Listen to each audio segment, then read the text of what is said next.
sometimes controversial, always politically incorrect, and pro-life without exception, without compromise, and without apology. It's the Pro-Life America podcast with your hosts, Sarah Waits and the president of Life Dynamics, Mark Crutcher.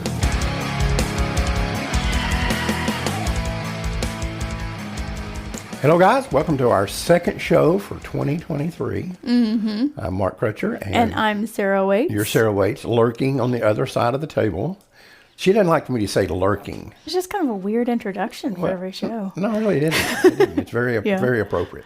We told you last episode that there were going to be ancillary issues that pop up in each and every state as a result of the Supreme Court's decision to overturn Roe versus Wade. This episode is, I think, probably one of the biggest issues that's going to crop up, or examples, Yeah. The state of Washington, the attorney general there, has issued a ruling that anybody can file a complaint with the attorney general's office, which they will then follow up on, if they've been denied an abortion or contraception. If they've been denied an abortion or contraception, they can file this complaint. But they can also file it if they've gone to an abortion clinic and feel like they've been harassed. Now, what is the definition of harass? They didn't give a definition. Let's say it's a nun who's standing there silently praying. Does that count as harassment? Planned Parenthood is making it clear they're going to use it in that context because they're not saying that they're trying to reduce the number of problems or harassment or interference at the abortion clinics. They openly state they're trying to reduce the amount of protesting.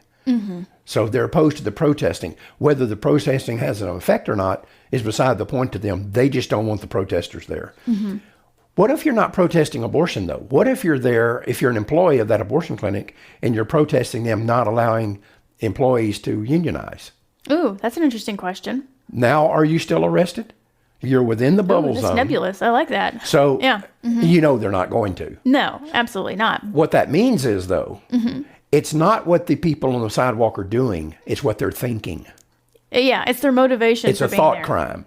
So if they're standing there thinking this place ought to be unionized, they're not breaking the law. But if they're standing there thinking they're killing babies in here, then they are violating the law. And last month we talked about this situation in England where this woman's arrested standing on the sidewalk doing nothing but standing there silently praying. Yeah. And she was arrested. And I said, everybody can say this won't come to the United States all they want to, but it will. It's already here. Yeah. This is a good example of it right here. The other interesting thing in this deal is it doesn't just apply to abortion clinics. It says experiencing deception, harassment, or misconduct, whatever that definition is, at a crisis pregnancy center. This is not just about protecting a certain message outside abortion clinics. It's also about shutting down any alternatives to abortion clinics. What the state of Washington is saying is we do not want any opposition to abortion. We don't want it either in actions or in thoughts. You can't even think about opposition to abortion if you're near an abortion clinic.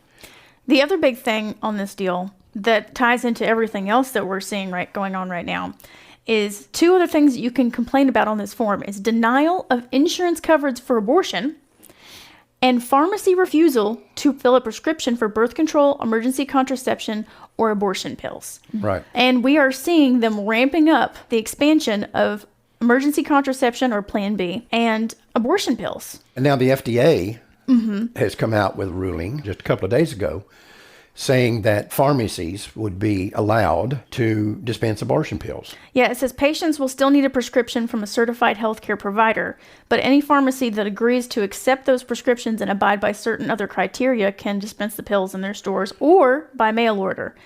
And it says that the steps for pharmacies to become certified are not difficult, but they involve some administrative requirements that go beyond the process pharmacies use with most other medications. So in a 30-minute little sit down with some low-level employee, they can get approval. That's what that means. Well, and here's an interesting thing I saw in this article. An anonymous Danco official said it was... Danco is the people that make the Mifeprex and... Yeah, the drugs that used to accomplish abortions.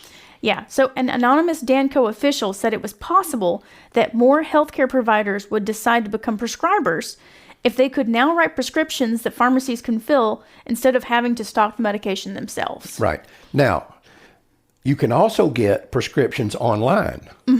Lord knows who those come from. I mean, it could be some guy sitting in India Well, we covered last year on the podcast, I think it was in February, about how a pro-choice organization called Plan C was telling people how they could get the pills both legally and illegally. And some of the things they were suggesting were things such as ordering it from Mexican companies, and because they couldn't get it shipped in the United States, actually driving to the border and picking it up at courier locations there. Well, let me tell you how outrageous this is. There's a guy named Etienne-Emile. Do you know who he is? No. Okay. Etienne-Emile was the guy who invented, he's a professor who invented RU46. And I don't remember his exact words or I would quote it, but we covered this years ago on Life Talk. He said at the time, it would be borderline malpractice for someone to be able to buy RU46 without a doctor and without an examination by a doctor. Yeah, well, there's a good reason for it. On the actual label and the instructions for Mifeprex, it says that patients can experience serious bacterial infections, sepsis, fatal toxic shock, and that the sepsis can present without fever, bacteremia, or significant findings on pelvic examination. In other words, a woman can start to have serious problems very quickly without having a lot of symptoms that might indicate that something more serious is going on. Well, when they were doing the clinical trials on RU46, they required sonograms before you could dispense it. It had to be done by a doctor. In order to participate in the clinical trials, you had to live within 20 minutes of a trauma center. They actually had one woman who died that they didn't count because she didn't meet the criteria. She didn't live within 20 minutes of the trauma center. And they were telling these women, if you experience problems, do not go to an emergency room. Call us, and we will take care of it. And so they had some incomplete abortions during this time. And what they were doing was they were then following that up with a mechanical, basically a DNC, to remove the retained parts. And then they didn't count it as an incomplete abortion. So they were reducing the amount of complications they were having. Yeah. Now what they're saying is, it was supposed to be only for 7 weeks, 49 days, as long as RU46 was supposed to be effective. Now they're already up to 10 weeks, and they're talking about more than that. Yeah, and that was a decision made by the FDA under the Obama administration to push it out to the 10-week mark, I believe. Right. Well, immediately after it was put on the market, we heard reports within days that they were going beyond the 7 weeks. And that was during the Clinton administration. Yeah. But they were also cutting the dosage. When Danco got the thing approved, it was approved using 600 milligram dosages. But 600 milligrams of it are very expensive, and they didn't think they could sell it. So the minute they got it approved for sale, they started putting it out in 200 milligram dosages, which is what I'm thinking they're still doing. Now, So that increases your chances of having an incomplete abortion. it increases the chance of having incomplete abortion. And by the way the abortion industry does this, it's very profitable for them to have an incomplete abortion. Because I can sell them a second one. Because they sell them a second abortion that's mechanical, which is what the woman was trying to avoid to begin with. Yeah. Now she's got to go in for that second mechanical abortion, and they're going to charge her another $400 or $500 for that. This thing is nasty. This thing is a scam of the first order.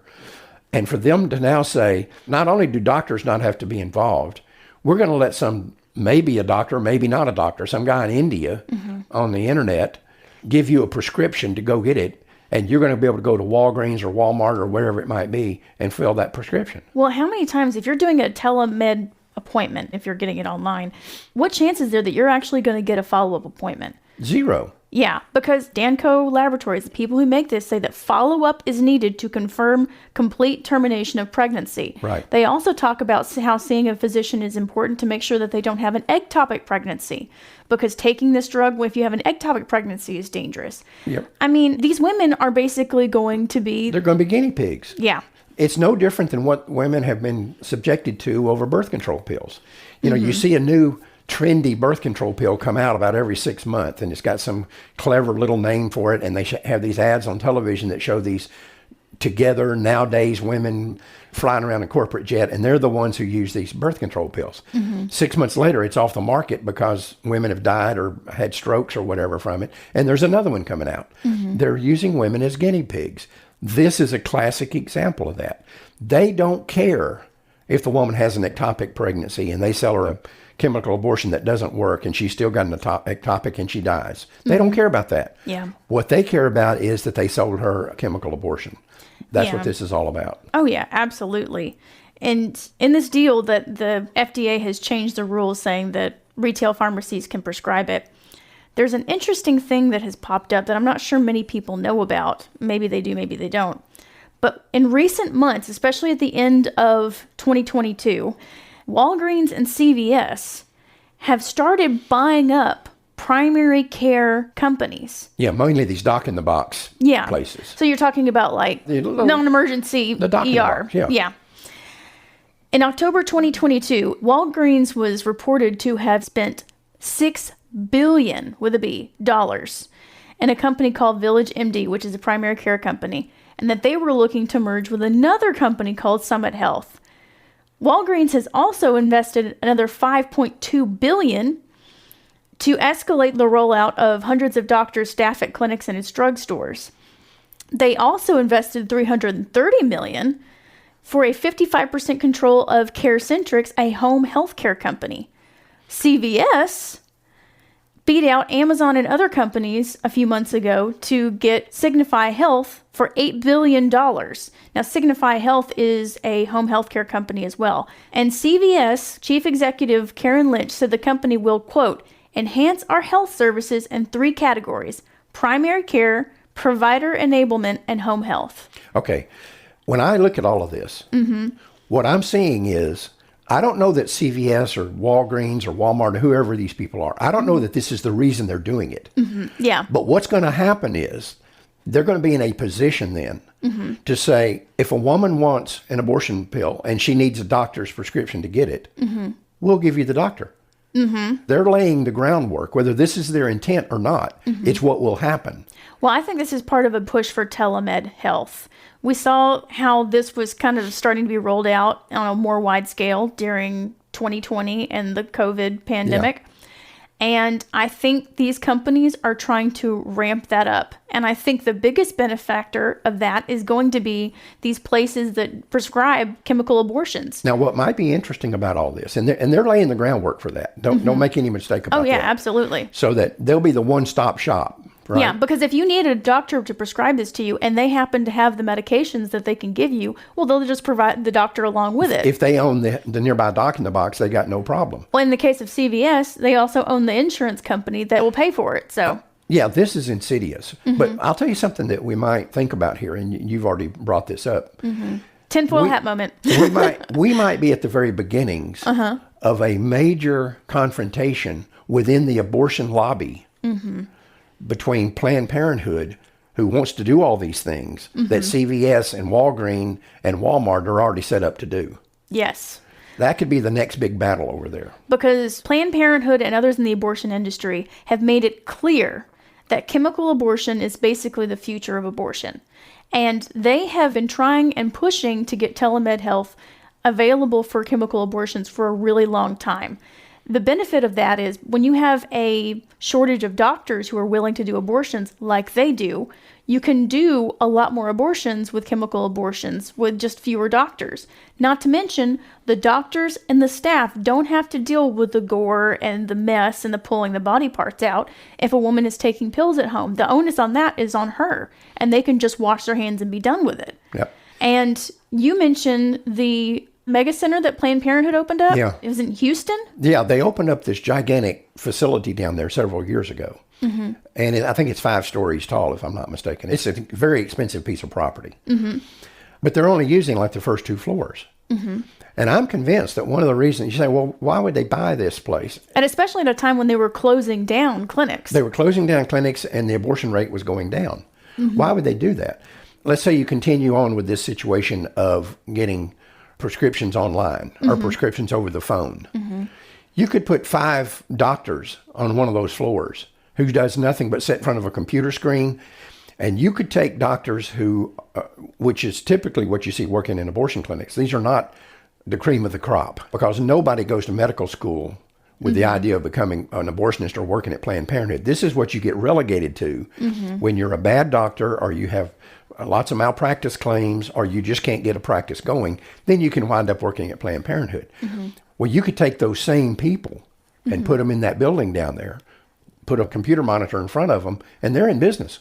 They could give prescriptions all over the United States doing that.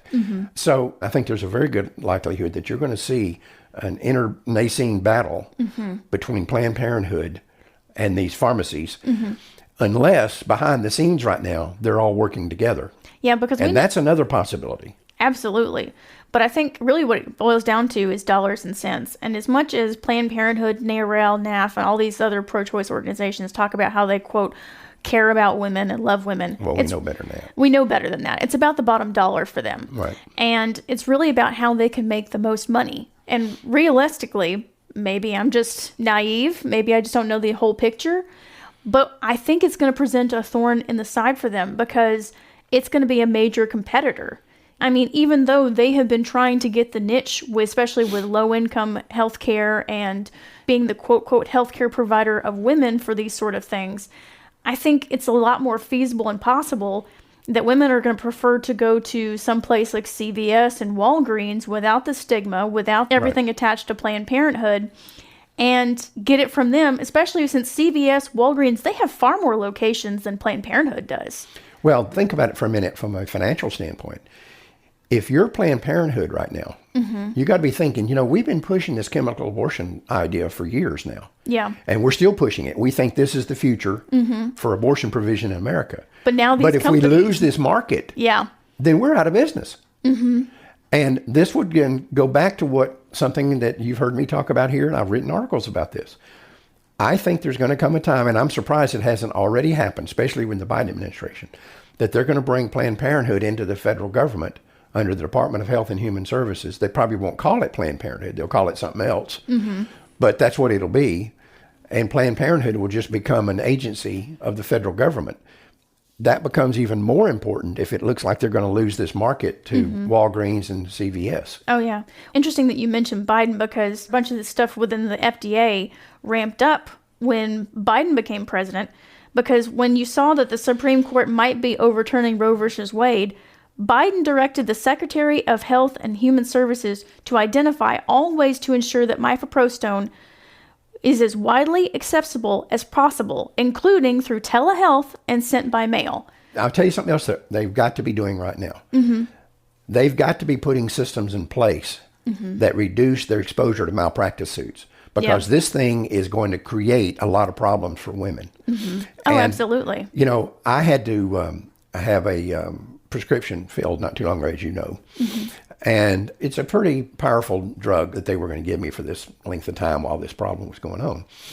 And it came with a little booklet that was written in about 2-point type. Oh, yeah. They always are. Right. Yeah. And it would have taken me probably 2 hours to sit down and read the whole thing about all the complications and how you take this drug and so forth. And the chemical structure of it. And, so they know good and well that nobody's going to do that.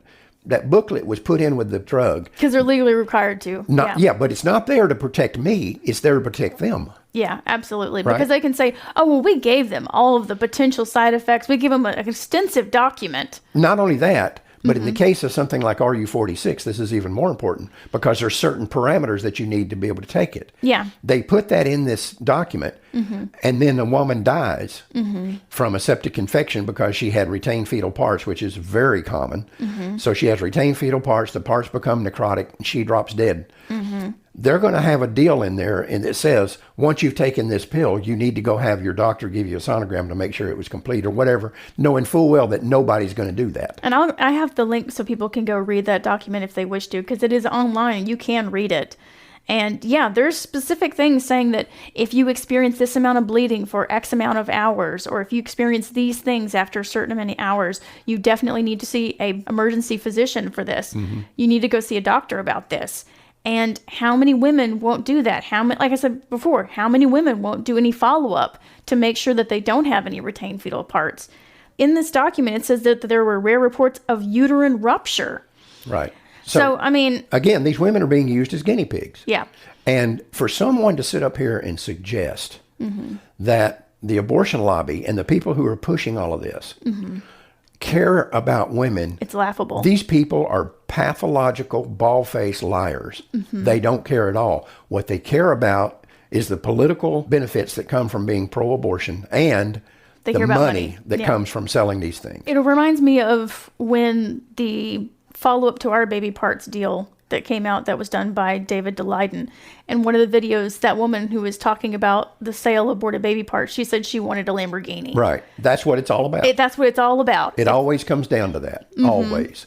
Well, the important thing to take away from all this information that we've given you is that it's going to be more and more important about the state's laws and regulations over chemical abortions, telemed health, and most importantly, the legal ramifications of breaking those laws that they put in place. Because if you have no enforcement of the law, Right. a law is then no good. Like, you have to have enforcement of it. Well, I think one of the things that has to happen here is, somebody was asking me what should one of the political agendas be, especially in states where you have no chance of passing a ban. Let's say you're in California or New York or someplace like that. There should be laws on the books right now in every state, but especially in those states, that say, if these chemical abortions are made available to women in this state, they must be used in accordance with the same parameters and protocol that was used to get the drug approved to begin with. Because Danco was saying that. Danco was saying, you have to have sonograms, you have to have follow-up care, you have to do this, you have to do that. Okay, fine. Let's go back and say, we're going to pass a state law that says, before RU46 can be sold in this state, or any abortion-causing pill, it must be used using the same protocol that was used in the clinical trials. If it's not, it can't be used. Because I want to hear somebody tell me what sense it makes to have clinical trials in which you tell women, A, you have to live within 20 minutes of a trauma center, or you can't be in the clinical trials. And B, if you do have a problem, don't go to the trauma center, go to us. Yeah. What sense does that make? And then move forward to the day and say, oh, but you can get a prescription online and go have it filled. And by the way, you could do this if you're 13 years old. Yeah. And I'm telling you right now, the biggest market for this, because we know that among minor children that get pregnant, most of them are impregnated by adult men, not by other children. Yeah. That's going to be your big market for this. Yeah, so I think it's incredibly important that laws be put in place in the different states saying that physicians have to be there, physically be there when the woman takes the medicine. Only 18 require that abortionists be present when the women take the pills in case of life-threatening events. So only 18 states require that. Out of 50. Out of 50. Right. Only 19 states have laws prohibiting telemed abortions. And that laws that you were saying that should be on the books about making sure that they follow manufacturers' recommendations are important, especially if you have states around you which ban telemed abortions. Right. Because what we have seen is that these pro-choice organizations are recommending that women do telemed abortions in states where it's legal. So they contact a doctor in another state, do a telemed appointment with them, and then have it forwarded to a mailbox and then sent to them. So if they're following the manufacturer's directions, then you're not going to have a woman in another state who's getting it through the mail, who doesn't actually see a doctor in person, who winds up suffering all these health consequences from it. We're already seeing them put together this system where, through a telemed situation, the drugs are sent to this address, then this address, and then this address, and then to the eventual person. Yeah. But if you have a law saying that you have to follow the manufacturer's directions, and the manufacturer is saying that you need to physically be there, or you need to see and do all these things, you solve that problem. Right. You don't have a doctor in California sending a pill to a woman in Texas, because they could then be prosecuted for that because they didn't follow up with doing the sonograms, making sure she's okay. They didn't do a follow-up healthcare in person. Yep. Anyway, the battle is joined, and I've said it for years. We're in a cultural civil war, and this is just more examples of it, and it's going to get nastier. Yeah, but it'll be interesting to see how this battle with Planned Parenthood versus CVS and Walgreens shakes out. If it turns into a battle. If it does. I wouldn't be surprised that their lawyers for both sides are talking behind the scenes. Well, the interesting thing, and I didn't really get any information on it, but the interesting thing was we're seeing Amazon doing the same thing. They're trying to get into buying these primary care physicians, which is really important when you think about, well, they have the delivery network for telemed abortions and telemedicine with the drugs. Or they just deliver them by a drone. You know, they just drop them in your backyard. So anyway, as we're doing this show, one thing I'm thinking about is we've always said we need people to get their friends and relatives and neighbors and other pro-lifers they know listening to the podcast. This particular one needs to be one they really push because this is at the heart of what the battle's going to be from here on, or one of the hearts of this battle from here on. And I want to really encourage you, if you found this particular podcast informative or maybe brought up some things you hadn't thought about, please get your friends and relatives and neighbors and other pro-lifers, even pro-lifers you don't like. Everybody has pro-lifers they don't like. Get them to listen to this and start thinking about this in these terms. Because what I'm afraid of is the pro-life movement's going to be focused totally on making this illegal, when you may not be able to stop making it legal in some places, but you can put all of these parameters out there and all these restrictions on there and say, look, if you're going to put this stuff out there, you're going to have to do it under the protocol that the manufacturer said you have to do. And you have to make sure, too, that your attorney general is following through and going after the people who are breaking the law. That's their job. Right. That's their job. Not that politicians in this country often do their job, but, it could happen. Hope springs eternal. So, anyway. What can I say? I'm an optimist. Yeah, right. Glass half full kind of girl. Right. All right. Till next Thursday, remember, Life Dynamics is not here to put up a good fight. We're here to win. Because winning is how this killing will stop. We'll see you next week. Bye, guys.